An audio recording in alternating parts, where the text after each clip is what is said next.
ลืมเด้อเซินแวเลี้ยวคอยขึ้นมาจากสวรรค์มาถึงคำมวลเที่ยวพระบาทสิโคตะบองแล้วเซินสวนสร้างสรรค์พอมวลที่หันไว้วาน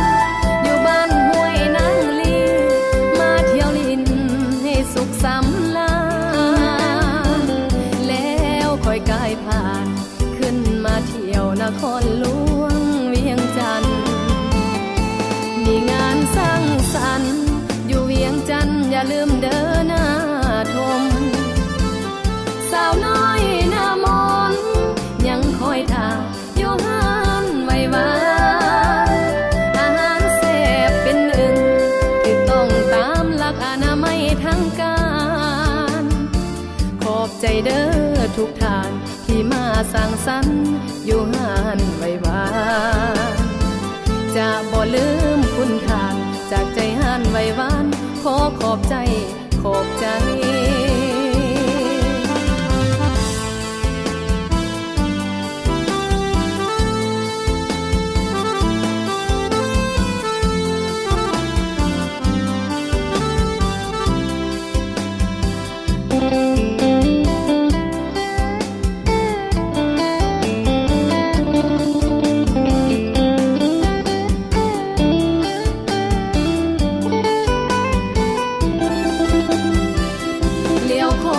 ขึ้นมาจากสวรรค์มาถึงคำมวล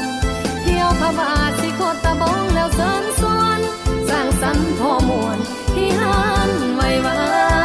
นอยู่บ้านห้วยนางลีมาเที่ยวลินให้สุขสำรา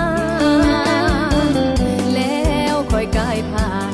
ขึ้นมาเที่ยวนครหลวงเวียงจันทน์มีงานสร้างสรรค์อยู่เวียงจันทน์อย่าลืมเดินหน้าทมสาวน้อยหน้ามนยังคอยท่าอยู่หันไว้วานอาหารแซ่บเป็นหนึ่งที่ต้องตามหลักอนามัยทางการขอบใจเด้อทุกท่านที่มาสร้างสรรค์อยู่หันไว้วานจะบ่ลืมคุณทานจากใจหันไว้วานขอขอบใจขอบใจ